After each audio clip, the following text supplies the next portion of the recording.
evening. Welcome to Elk Grove Exchange. This is a live call-in show where you can call in with questions or comments for our village board this evening. You can do this in one of three ways. You can call us at the station at 847-439-3883. You can fax us here at 847-228-3840, or you can email the station at channel6@parks.elkgrove.org. I'm Lori Urban. I'm your host for this evening, and I'd like to introduce our board. To my left is our mayor, Craig Johnson. Good evening. How you doing, Lori? Good, thank you. To his left is trustee Nancy Zarnick. How are you? Fine, thanks. You, Lori? Good. To her left is trustee Chris Prochnow. Hello, Good Lori. evening. And next to Chris is trustee Sam Lissner. How are you doing? Great, thanks. It's a small group tonight, but cozy. Some of the topics we're going to talk about this evening are the O'Hare update, the sister city visit to Italy. I can't wait to hear about that one. The residential enhancement update. We'll talk about Make a Difference Day. The tax increase, youth commission, the parade, and Memorial Park update and Veterans Day ceremony if we have time, and maybe the redevelopment agreement. Let's take a video question, or a person on the street question, I'm sorry. And this is Sue Storey. And Sue, what is your question or comment for our village board? Okay. Hi, my name is Sue Storey, and I have a question about the brick pavers.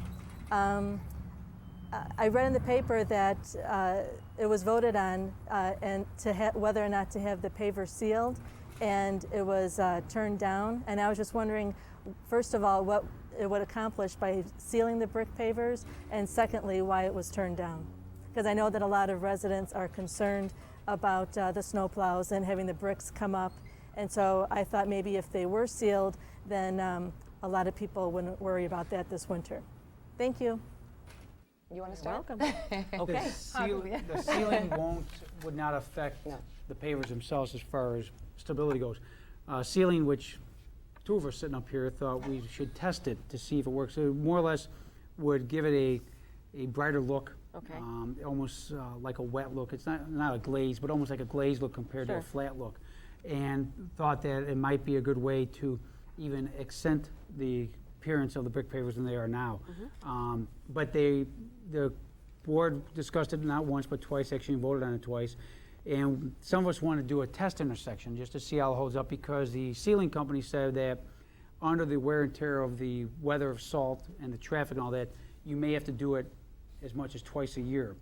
And it would require closing down entire intersections, cleaning them, sealing them, and could become costly and all that. But we will never know, because at this time at least, the board decided not to, but there's always the future. The board may change its view. But as far as the snow plows in the winter, that's the number one question flying around the village. First of all, our plow blades are 2 inches above the ground. That's why we never plow snow unless there's 2 inches of snow or more. So they don't go right on the street, because they'd be tearing up all of our streets. It wouldn't just be that. The second thing is we're not reinventing the wheel here. Brick pavers are used throughout the country, especially up north. I told the board I was at the University of Wisconsin-Whitewater, which is north of here by Madison, and that's all they got is brick pavers for crosswalks for the students to use, and it's amazing how they follow them and they use them.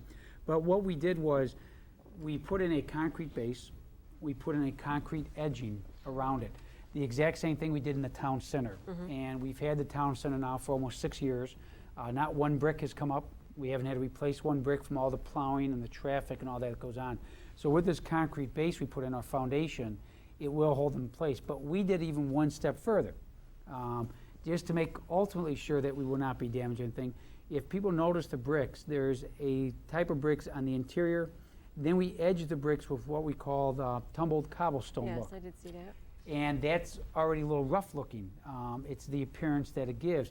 So if for some reason some plow blade did chip something going over the start of the bricks, they already look like that. You would never notice it, never would see it. So we feel very confident that they're not going to be damaged. We feel very confident they're not going to do it. And we based it on what we've had in the town center. We based it on what all the other cities did. We did a lot of work on studying this before we went ahead and did this. So they'll be around for a long time. We're not concerned about it. We can redo the streets when we surface them, just like we stopped at the edge of the curves, we stop at the edge of the bricks. So they're well studied, well prepared, and they're going to hold up a long time, and they also look awfully nice. Yeah, and the reason Wonderful. I was the one who brought up the issue only because a few residents had said to me, they look so dull, they look so this, and I had done a little research because my husband is in the business, and I said, oh, there's a sealer available that you could do it. brightens it up, makes it look a little sharper. And that's why I had raised the issue. It also helps to extend the life of the Okay. brick.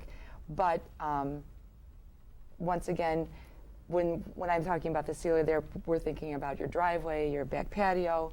The concern was, is this going to have to be, are they going to get dull if they Yeah. get, you know, with the traffic? There was concern that it might cause a slippery situation, which turned out not to be the case.